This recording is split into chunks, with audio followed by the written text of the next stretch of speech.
सती Polyplast limited ये एक Bihar based company है। अपने प्रोडक्ट्स को ये कंपनी यूपी में बनाकर इंडिया के अप्रोक्सीमेटली 20 स्टेट्स में सप्लाई करती है। अब ये कंपनी अपना आईपीओ लेकर आ रही है। जानते हैं इस कंपनी के बारे में एंड इसके आने वाले आईपीओ के बारे में। कहीं मत जाइए, चैनल को सब्सक्राइब कर लीजिए। सबसे पहले जानते हैं इस कंपनी के बारे में। सती पॉलीप्लास्ट लिमिटेड ये कंपनी 1999 से इस बिजनेस में है। बिहार बेस्ड कंपनी है एंड ये कंपनी यूपी के नोएडा में अपने प्रोडक्ट्स को बनाती है। इंडिया के अप्रोक्सीमेटली 20 स्टेट्स में सप्लाई करती है एंड थोड़े से प्रोडक्ट ये कंपनी आउटसाइड इंडिया भी सप्लाई करती है।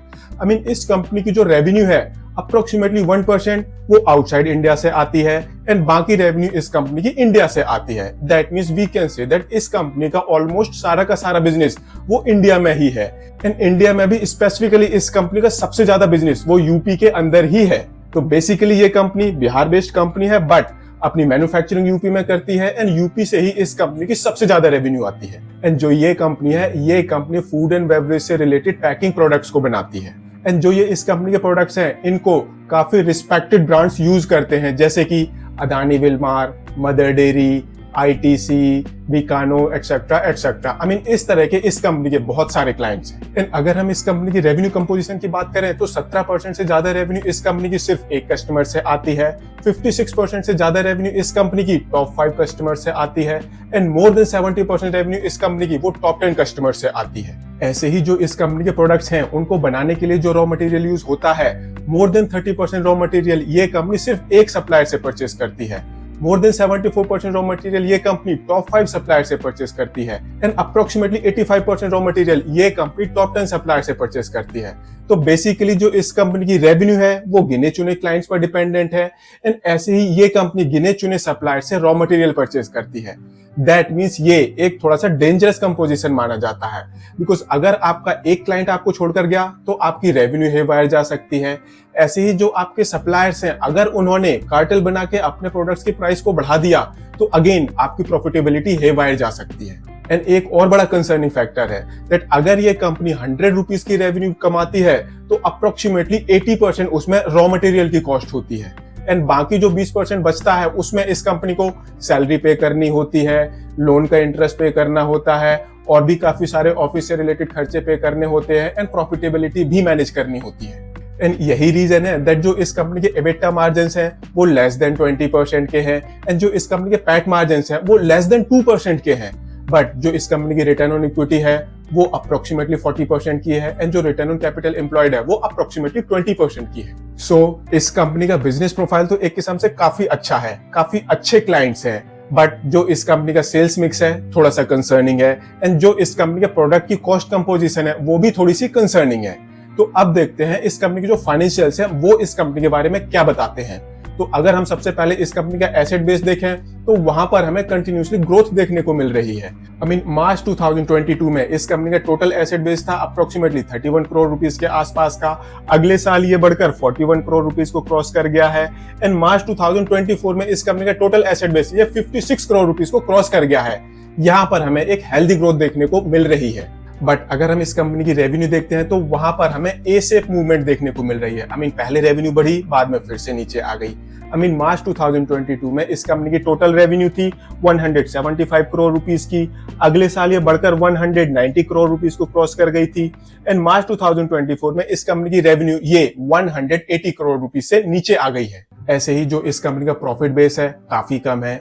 मार्च 2022 में इस कंपनी का प्रॉफिट वो 1 करोड़ से कम था, वो सिर्फ 28 लाख रुपीस था। अगले साल ये बढ़कर 3 करोड़ रुपीस को क्रॉस कर गया है एंड मार्च 2024 में भी इस कंपनी का जो प्रॉफिट है वो 3 करोड़ रुपीस के ही आसपास है। बट अगर हम इस कंपनी का ऑपरेटिंग कैश फ्लो की बात करें तो ये कंपनी अपने ऑपरेशन से कंटिन्यूसली पॉजिटिव कैश जनरेट करती आ रही है। मार्च 2022 में इस कंपनी के ऑपरेशन से जो कैश जनरेट हुआ था वो था 3.5 करोड़ रुपीस के आसपास। अगले साल थोड़ा सा कम हुआ, वो 3.10 करोड़ रुपीस के आसपास आ गया था एंड मार्च 2024 में इस कंपनी का ऑपरेटिंग कैश वो 7 करोड़ रुपीस को क्रॉस कर गया था। एंड ऐसे ही जो इस कंपनी के बुक्स में बोरोइंग है वो 25 करोड़ रुपीस से थोड़ी सी ज्यादा है। कंपनी को प्रॉफिटेबिलिटी को देखते हुए, कंपनी के ऑपरेटिंग कैश फ्लो को देखते हुए ये जो बोरोइंग है ये थोड़ी सी ज्यादा है। एंड जो इस कंपनी के आईपीओ पेपर हैं यहाँ पर हमें इंडिया के बैंकिंग सेक्टर की एक डार्क रियलिटी देखने को मिल रही है। इसके बारे में हम आगे किसी वीडियो में बात करेंगे। अभी हम सिर्फ फोकस करेंगे इसी कंपनी के आईपीओ के बारे में। इस कंपनी का जो बिजनेस है काफी अच्छा है, काफी अच्छे क्लाइंट्स हैं, बट जो इस कंपनी की रेवेन्यू है, जो इस कंपनी की प्रॉफिटेबिलिटी है, ये थोड़ी सी कंसर्निंग पिक्चर दिखा रही है। अब ये कंपनी अपना आईपीओ लेकर आ रही है। कंपनी का आईपीओ साइज है 17.36 करोड़ रुपीस का। एंड जो ये पैसे हैं, इन पैसों का ये कंपनी यूज करेगी अपनी वर्किंग कैपिटल को मैनेज करने के लिए एंड जनरल कॉर्पोरेट पर्पसेस के लिए, आई मीन आईपीओ से रिलेटेड एक्सपेंसेस के लिए। इस कंपनी का जो प्राइस बैंड है वो 123 से 130 रुपीस का है। 1000 शेयर का लॉट साइज है। इस हिसाब से जो आपकी मिनिमम इन्वेस्टमेंट होगी वो होगी 1,30,000 रुपीस की। 12 जुलाई को कंपनी का आईपीओ ओपन होगा, 16 जुलाई को आईपीओ क्लोज हो जाएगा एंड 22 जुलाई को इस कंपनी की लिस्टिंग होगी। मार्केट में ये कंपनी compete करती है कंपनीज लाइक सावरफ्लेक्स एंड ओमा कन्वर्टर जैसी कंपनीज के साथ। रेवेन्यू वाइज ये कंपनी अपने कंपटीशन में सबसे बड़ी कंपनी है, बट अगर हम बात करें रेवेन्यू ग्रोथ की तो इससे बेटर कंपनियां मार्केट में अवेलेबल हैं। एंड ये कंपनी एक रिस्पेक्टेबल मार्जिन पर ऑपरेट कर रही है, फिर चाहे वो ग्रॉस मार्जिन हो, एबिटा मार्जिन हो, पैट मार्जिन हो। बट जो इस कंपनी की return on equity and return on capital employed है वो इस इंडस्ट्री में सबसे बेस्ट है। तो फिर क्वेश्चन आता है, क्या आपको इस कंपनी के आईपीओ को सब्सक्राइब करना चाहिए या नहीं? Again this is SME IPO, थोड़े से रिस्की माने जाते हैं। अभी जो मार्केट की सिचुएशन है काफी डेंजरस है। इनफैक्ट आज की डेट में आप किसी भी मार्केट गुरु को देख लो, वो किसी स्पेसिफिक स्टॉक को रिकमेंड करने से बचते हैं ज्यादातर केसेस में। एंड ऐसे टाइम में ये कंपनी अपना आईपीओ लेकर आ रही है। हो सकता है इस कंपनी के आईपीओ को बहुत अच्छा सब्सक्रिप्शन मिले, बम्पर लिस्टिंग हो, बट अभी इस कंपनी में long term point of view से इन्वेस्ट करना ये थोड़ा सा डेंजरस माना जाएगा।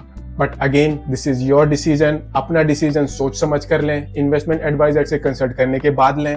इस वीडियो को देखकर तो बिल्कुल भी ना लें। बट अगर आपको ये वीडियो पसंद आया हो तो इसको लाइक शेयर जरूर करें एंड चैनल को सब्सक्राइब करें। Thank you.